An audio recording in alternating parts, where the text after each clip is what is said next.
So let we discuss about the introduction about business statistics. So first, what is statistics? Statistics is the science concerned with developing and studying methods for collecting, analyzing, interpreting, and presenting the empirical data. Statistics is a form of mathematical analysis that uses quantified models, representations, and synapses for a given set of empirical data or real life studies. Statistics studies methodologies to gather, review, analysis, and draw conclusion from data.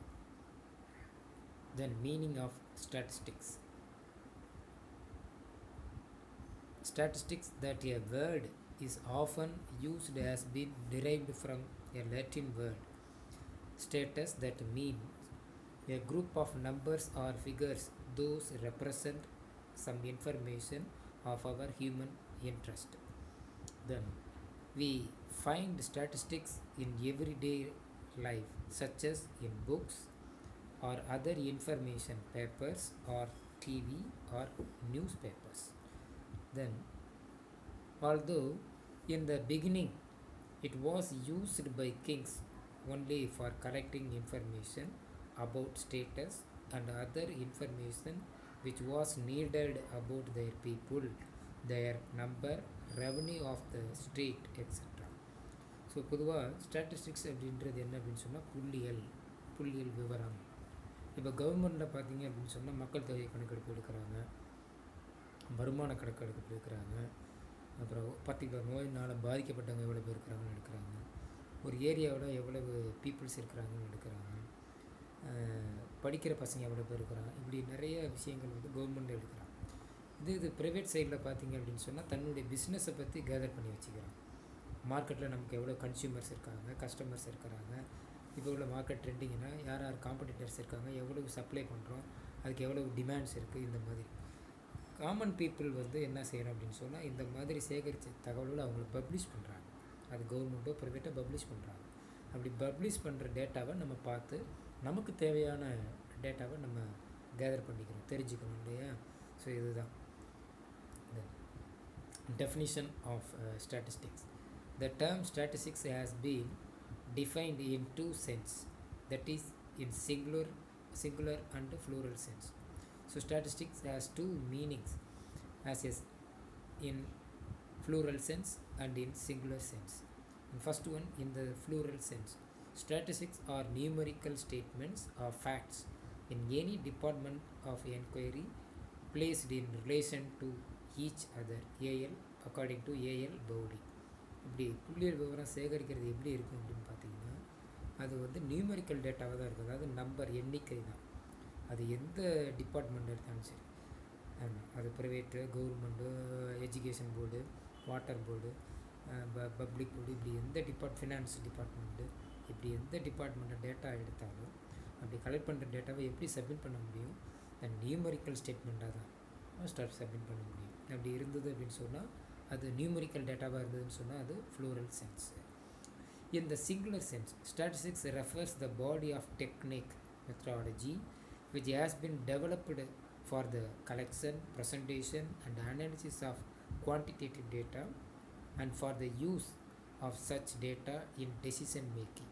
So இப்படி நியூமெரிக்கலாக collect பண்ண டேட்டாவை வச்சுக்கிட்டு அந்த டேட்டாவை present பண்ணுறது, தென் analysis பண்ணுறது, டயக்ராமேட்டிக்காக present பண்ணுறது, டேபிளாக present பண்ணுறது, ஆவரேஜ் ஃபைண்ட் அவுட் பண்ணுறது. ஸோ சம் ஸ்டாட்டிஸ்டிக்கல் டூல் இருக்குது, அந்த டூலை அப்ளை பண்ணி ஒரு ரிசல்ட்டை எடுக்கிறது, அந்த ரிசல்ட்டை வச்சு ஒரு முடிவுக்கு வருது. ஸோ இந்த மாதிரி ஒரு பர்பஸோ அந்த டேட்டாவை யூஸ் பண்ணுறான் அப்படின்னு சொன்னால் அது singular sense, right? So statistics may rightly be called the science of averages. Then statistics may be defined as the collection, presentation, analysis and interpretation of numerical data. So டேட்டாவை கலெக்ட் பண்ணணும், அப்படி collect பண்ணுற டேட்டாவை present பண்ணணும், present பண்ணுறது மட்டும் இல்லாமல் analysis பண்ணணும், அப்புறம் இன்டர்பிரிட்டேஷன். ஸோ இன்டர்பிரிட்டேஷன் எப்படிங்கிறதுன்னா to explain the data. Okay, then stages of investigation. ஸோ இந்த டேட்டாவை எப்படி இன்வெஸ்டிகேஷன் பண்ணுவாங்க, ஒரு ஸ்டாட்டிஸ்டிக்ஸு அல்லது டேட்டாவை எப்படி இன்வெஸ்டிகேஷன் பண்ணுவாங்க. There are the 4 methods of investigation. First one, collection of data. Second one, organization of data. Third one, presentation of data. And fourth one, analysis and interpretation of data. Then collection of data. ஒரு டேட்டாவை எப்படி collect பண்ணுறது. So first முதல்ல data அப்படின்னா என்ன. So data அப்படிங்கிறது என்ன, ஒரு இன்ஃபர்மேஷன். அது வந்து இண்டிவிஜுவல் இன்ஃபர்மேஷனாக இருக்கலாம், ஒரு குரூப் இன்ஃபர்மேஷனாக இருக்கலாம், அல்லது ஒரு ஆர்கனைசேஷன் பற்றின டேட்டாவாக இருக்கலாம், இன்ஃபர்மேஷனாக இருக்கலாம், அல்லது ஒரு இன்ஸ்டிடியூஷன் சார்ந்த இன்ஃபர்மேஷன். இப்படி ஏதாவது ஒரு விஷயத்தை நம்ம கலெக்ட் பண்ண ஃபுல் இன்ஃபர்மேஷனை கலெக்ட் பண்ணணும். இப்போ ஒரு இன்ஸ்டிடியூஷன் அப்படின்னு வச்சுக்கோங்க, ஒரு எஜுகேஷனல் இன்ஸ்டிடியூஷன் அப்படின்னு சொன்னால் then what are the course are available. So ஒரு கோர்ஸ்லேயும் வந்து எவ்வளவு வேக்கன்சி இருக்குது, இந்த வேக்கன்சியில் எவ்வளவு ஸ்ட்ரென்த்து வந்து அட்மிஷன் ஆகுறாங்க, இப்படி இருக்குது இல்லையா. அப்போ what are the course available, இந்த கோர்ஸ் அப்படிங்கிறது ஒரு ஃபீல்டு, இந்த நம்பர் ஆஃப் அட்மிஷன் அப்படிங்கிறது அனதர் ஃபீல்டு, அதில் மேல் ஃபீமேல் ஜெண்டர் வைஸ் பார்க்குறது ஃபீல்டு. ஸோ இது எல்லாத்தையும் கம்பேர் பண்ணி ஒரு கம்ப்ளீட் டேட்டாவாக கொடுக்கணும் அப்படின்னு சொன்னால் அதுதான் வந்து டேட்டா. இப்போ பயோடேட்டா. ஸோ பயோடேட்டா அப்படிங்கிறதுனா such as individual information like name, gender, and then date of birth, education, qualification and other kind of information include the biodata. So இந்த biodata full information complete ஆனால் தான் அது biodata. ஸோ அந்த மாதிரி இருந்தால் அதான் data, collection of data. So இப்படி collect பண்ணுற டேட்டாவை எப்படி பண்ணுவாங்க அப்படிங்கிறத இப்போ ஃபஸ்ட்டு இதில் பார்க்குறோம். So collection of data. So data collection is a process of collecting information from the relevant source to the find answers to the research problem, test the hypothesis and evaluate the outcomes. Data collection methods can be divided in 2 categories: secondary methods of data collection and the primary methods of data collection. So data collect பண்ணுறது 2 கேட்டகரியாக நம்ம collect பண்ணலாம். ஒன்று primary data collection, இன்னொன்று secondary data off collection. ஓகேவா. தென் primary data off collection அப்படிங்கிறதுனா ஒரு fresh டேட்டாவாக இருக்கும். இப்போ தான் ஃபஸ்ட்டு நம்ம ஒரு ரிசர்ச்சர் கலெக்ட் பண்ணுறாங்க அப்படின்னு சொன்னால் அது primary data.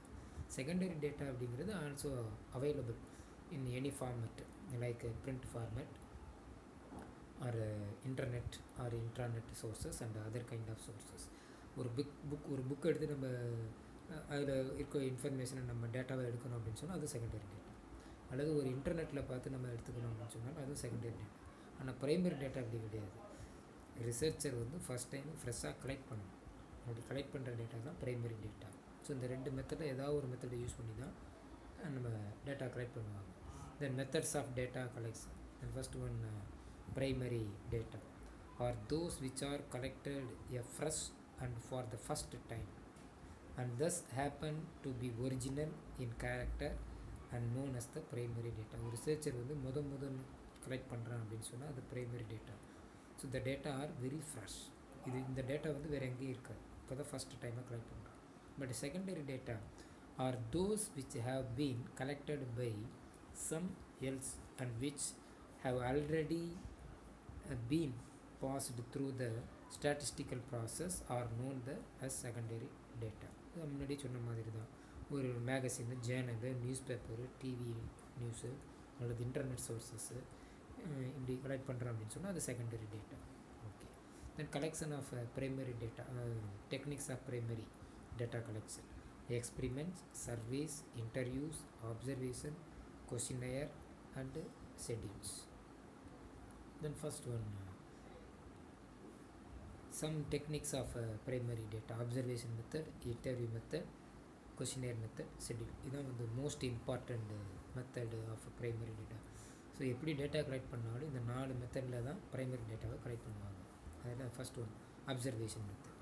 An observation method is a method under which data from the field is collected with the help of observation by observer or by personally going to the field.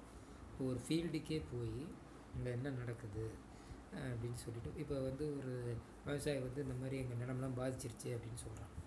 அப்போ என்ன செய்கிறான், அந்த ஃபீல்டுக்கே போய் survey பண்ணுறாங்க, நேரடியாக போய் பார்க்குறான். பார்த்துட்டு எந்த அளவுக்கு அது பாதிக்கப்பட்டிருக்கு அப்படின்னு டேட்டா கலெக்ஷன் பண்ணிவிட்டு அப்புறம் பேங்க்கில் போய் சப்மிட் பண்ணுவாங்க. அதை வச்சு தான் என்ன செய்வாங்க, அவனுக்கு லோனை தள்ளுபடி பண்ணுறதா அல்லது ரெமடிஸ் கொடுக்குறதா அப்படிங்கிறது முடிவு பண்ணுறாங்க இல்லையா. ஸோ இந்த மாதிரி இது என்னது ஃபீல்டுக்கே போய் வாட் இஸ் த ப்ராப்ளம் அப்படின்னு சொல்லிவிட்டு அங்கேயே போய் நேரடியாக பார்த்து அதை அப்சர்வ் பண்ணி டேட்டாவை அங்கே நோட்ஸ் எடுத்துகிட்டு போய் சப்மிட் பண்ணுறாங்க. இது அப்சர்வேஷன் மெத்தட். ஓகேவா. Then according to P.V. Young, observation may be defined as systematic viewing then coupled with consideration of seen phenomena. The next one, interview method. The interview method of collecting data involves presentation of a oral or verbal then stimuli and replay in terms of oral or verbal responses. An interviewer asks the questions which are aimed to get the information required for study to represent. So இந்த interview method அப்படிங்கிறது என்ன, face to face deal தான். So நேரடியாக கூப்பிட்டு வச்சுட்டு question கேட்குறது, அந்த கொஷினுக்கு அவர் ரிப்ளை பண்ணுவார். ஸோ அந்த ஆன்சரை வந்து நம்ம நோட்ஸ் எடுத்து வச்சுக்கிட்டு அதில் வந்து நம்ம டேட்டாவை அனாலிசிஸ் பண்ணலாம். இது interview method. Then next one, questionnaire method. The questionnaire is sent by post or mail to the person then concerned with a request to answer the questions and return the questionnaire. So not only post or mail. So போஸ்ட்லேயே இல்லை மெயிலும் நேரடியாகவும் கொடுத்துட்டு இதை fill பண்ணி வைங்க, நான் அப்புறமா வாங்கிக்கலான்னு சொல்லுவேன். ஸோ கொஷினேர் அப்படிங்கிறது என்ன, a set of question prepared by the researcher. So அவருடைய டைட்டில் அல்லது அவருக்கு நீண்டட் டேட்டா என்னவோ, பேஸ் டேட்டா என்னவோ, அதை அப்படியே ஒரு கொஷின் ஃபார்மேட்டில் வித் ஆப்ஷனோட வந்து ப்ரிப்பேர் பண்ணியிருப்பார். அதை வந்து ரெஸ்பாண்டண்ட்டை கொடுத்துட்டு நீங்கள் ஃபில் பண்ணி கொடுங்க, நான் வந்து அப்புறமா வாங்கிக்கிறேன், ஒரு நாள் கழிச்சு வாங்கிக்கிறேன், 2 நாள் கழிச்சு வாங்கிக்கிறேன் அப்படின்னு சொல்லுவேன். அப்போ the question prepared by a researcher, the option filled by the respondents. A questionnaire consists a number of questions printed in a defined order, a form. So அது எப்படி இருக்கும், ஒரு ஃபார்மேட்டில் தான் இருக்கும். சரிங்களா. இப்போ அதில் பார்த்திங்க அப்படின்னு சொன்னால் 2 விதமான டேட்டா ஜென்ரலாக கொஷின்ஸில் இருக்கும். ஒன்று பர்சனல் டேட்டா, இன்னொன்று கோர் டேட்டா. இந்த பர்சனல் டேட்டா அப்படிங்கன்னா ரெஸ்பாண்டண்ட்டுடைய பர்சனல் டேட்டா, அதாவது name, age, ஆக்குபேஷனு, income, then size of the family. So இந்த மாதிரி இண்டிவிஜுவல் டேட்டாவை கேட்குற மாதிரி இருக்கும். அடுத்து கோர் டேட்டா அப்படிங்கிறது என்ன, அவருடைய அந்த ரிசர்ச்சருடைய டைட்டில் ரிலேட்டடாக கொஷின்ஸ் இருக்கும், அதுக்கு ஆப்ஷன்ஸ் இருக்கும். இதை வந்து படித்து பார்த்து அந்த ரெஸ்பாண்டன்ஸு ஃபில் பண்ணி கொடுக்கணும். ஸோ அந்த டேட்டாவை இப்படி வாங்குறது questionnaire data. Okay. Next one, schedules. Very similar to questionnaire method. The main difference is that a schedule is filled by the enumerator who is specially appointed by the purpose. The enumerator goes to the respondents, asks them the questions from the questionnaire in the order listed and records the respondents in the space provided. The enumerator must be trained in administering the schedule. இது என்ன அப்படின்னு சொன்னோம், இப்போ illiterate people இருக்காங்க, அவங்களுக்கிட்ட வந்து கொஷினியர் கொடுத்து fill பண்ண சொல்ல முடியாது, ஏன்னா அவங்களுக்கு படிக்க தெரியாது. அப்போ என்ன செய்கிறது, ஸோ அதே கொஷின்ஸை ரிசர்ச்சரே கையில் வச்சுக்கிட்டு, உங்கள் பேர் என்ன சொல்லுங்கள் ஐயா, உங்கள் ஏஜ் என்ன, நான் உங்களுக்கு இன்கம் என்ன, ஸோ இந்த மாதிரி ஒவ்வொன்றையும் கேட்டு ஃபில் பண்ணிக்கிறேன் அப்படின்னு சொன்னால் அது இன்டர்வியூ ஷெட்யூல். அல்லது ஒரு எல்லாரையும் வந்து அந்த ரிசர்ச்சர் வந்து சந்தித்து வாங்க முடியாது. அப்போ ஒரு ஹெல்ப்புக்கு 2-3 பேரை வச்சுக்கிறான், நீங்கள் கலெக்ட் பண்ணி கொடுங்க உங்களை சந்தித்து, அப்படி அந்த ஹெல்ப் பண்ணுறவங்க யாரோ அவங்கள தான் வந்து எனுமரேட்டர் அப்படின்னு சொல்கிறார். So next one, the questionnaire versus schedule. The difference between questionnaire and the schedule. The questionnaire generally sent through the mail and no further assistance from sender. The schedule is filled by the enumerator or research worker. Then questionnaire is chapter method. Cheaper. Questionnaire is a cheaper method. Then schedule is costly, requires field workers. Then questionnaire non-response is high. The schedule is non-response is low. Then incomplete and wrong information mode. Depends on honesty of the enumerator. So depends on the quality of questionnaire. And relatively more contact the complete. So questionnaire அப்படிங்கிறது என்ன, கொடுத்துட்டு நம்ம data வாங்கலாம். ஆனால் schedule அப்படி கிடையாது, நின்று அங்கேயே கேட்டு பதில் ஃபில்அப் பண்ணி வாங்கிட்டு வந்துடலாம். தென் கொஷினியர் அப்படிங்கிறது என்ன, இந்த சீப்பர் மெத்தட், ஏன்னா கொடுத்துட்டு நம்ம பொறுமையாக பணம் வாங்கிக்கலாம். ஆனால் ஷெட்யூல் அப்படிங்கிறதுனா நமக்கு ஒரு ஹெல்ப்புக்கு 2 பேரை வச்சுக்கிறோம், அல்லது நேரடியாக ஃபீல்டில் பார்த்து தான் அவங்களுக்காண்டி வெயிட் பண்ணி இது பண்ணி வாங்கணும். ஸோ அதுக்காக சில செலவுகள் ஆகலாம் நமக்கு.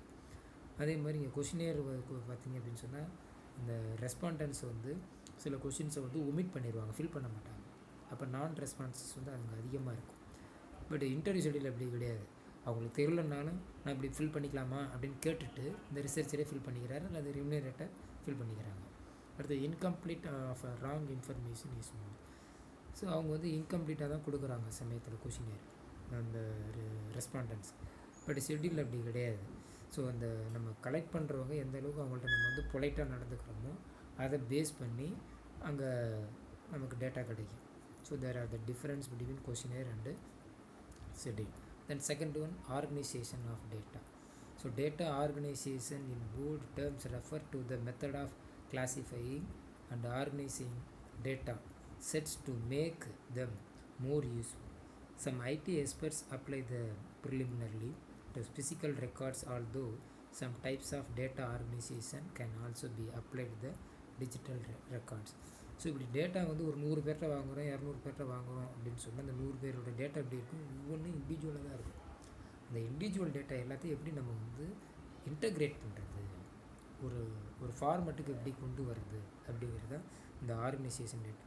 ஸோ இன்றைக்கி வந்து பார்த்திங்கன்னா எஸ்பிஎஸ்எஸ்ஸு அந்த எக்ஸல் இப்படி எதில் வேணாலும் நம்ம போட்டு வந்து டேட்டாவை நம்ம இன்டகிரேட் பண்ணிக்க முடியும். தென் கிளாசிஃபிகேஷன் ஆஃப் டேட்டா. ஸோ இப்படி கலெக்ஷன் பண்ண டேட்டாவை எப்படி ஆர்கனைஸ் பண்ணலாம் அப்படின்னு பார்த்திங்கன்னா tabulation and classification.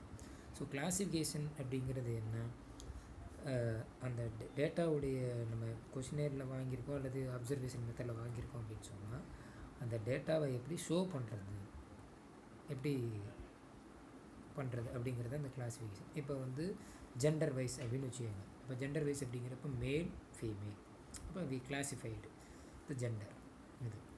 So the process of grouping according to their characteristics is known as classification of data.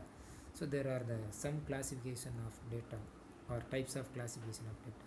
And first one, then geographical classification, then chronological classification, qualitative classification, quantitative classification, alphabetical classification. Then geographical classification அப்படிங்கிறனா area wise. இப்போ corona பற்றி நிறைய நியூஸில் நம்ம பார்த்துட்ருக்கோம். திருச்சியில் எவ்வளோ பேர், சென்னையில் எவ்வளோ பேர் இப்படின்னு சொல்லிகிட்ருக்கான். அப்புறம் கரூரில் எவ்வளோ பேர், ஒவ்வொரு டிஸ்ட்ரிக் வைஸு, அப்புறம் ஸ்டேட் வைஸு, கண்ட்ரி வைஸு சொல்கிறாங்க இல்லையா. இதெல்லாம் என்ன அப்படின்னு சொன்னால் ஜியாகிரபிக்கல் இன்ஃபர்மேஷன், புவியியல் சார்ந்து அந்த டேட்டாவை கிளாஸிஃபை பண்ணி நமக்கு கொடுக்குறாங்க. அதேமாதிரி கொரோனாலஜிக்கல் கிளாஸிஃபிகேஷன் என்ன, இது வந்து என்னன்னு சொன்னால் பீரியடு வைஸு. அதாவது இந்த பீரியட் வைஸ் அப்படிங்கிறப்ப இயர் வைஸ் டேட்டா சொல்லலாம், ஏன்னா அல்லது மந்த்லி வைஸ் சொல்லலாம், அல்லது வீக்லி வைஸு சொல்லலாம். இது பீரியட் வைஸ். தென் குவாலிட்டேட்டிவ் அப்படிங்கிறது என்ன அப்படின்னு சொன்னால் வி ஃபீல் தட் இந்த என்ன காரணத்தினால இப்படி கிளாஸிஃபை பண்ணுறோம் அப்படிங்கிறது. இப்போ வந்து மார்க்கெட்டில் வந்துட்டு ஒரு ப்ராடக்டை போய் பார்த்து அந்த ப்ராடக்ட்டை ஏன் நீங்கள் வாங்குறீங்க அப்படின்னு கேட்குறான். அவன் என்ன சொல்கிறான், அந்த ப்ராடக்டுடைய ஸ்மெல், குவாலிட்டி, ப்ரைஸு இப்படி சொல்கிறான் இல்லையா. இதை தான் வந்து குவாலிட்டேட்டிவ் கிளாஸிஃபிகேஷன். அப்போ ப்ரைஸை பொறுத்து எவ்வளோ பேர் இருக்காங்க, ஸ்மெல்லை எவ்வளோ பேர் லைக் பண்ணுறாங்க அப்படின்னு நம்ம வந்து கிளாஸிஃபை பண்ணலாம். அடுத்து குவான்டிடேட்டிவ் கிளாஸிஃபிகேஷன் அப்படிங்கிறது numerical data, right. Then alphabetical classification அப்படிங்கிறது என்னென்னா A to Z or Z to A. Then ஒன்று அசெண்டிங்லேயே அல்லது டிசெண்டிங்லேயே நம்ம வந்து அல்ஃபபெட்டிக்கல் ஆர்டரில் நம்ம கிளாஸிஃபை பண்ணுறது அது. So there are the different types of classification.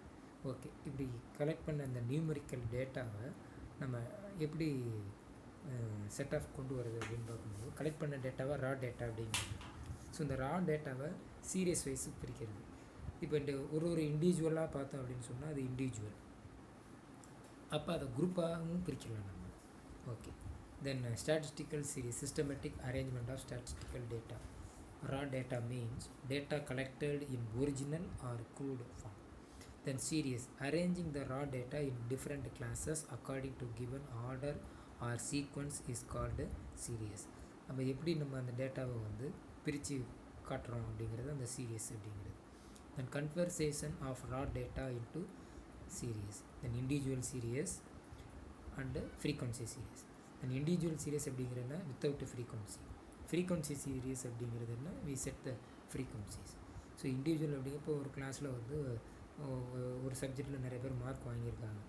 இப்போ ஃபஸ்ட்டு ஒருத்தருக்கு வந்து அவர் நீ எவ்வளோ மார்க் வாங்கியிருக்க, நீ எவ்வளோ, அப்படி ஒவ்வொருத்தருடைய இண்டிவிஜுவலாக டேட்டா இருக்கும்.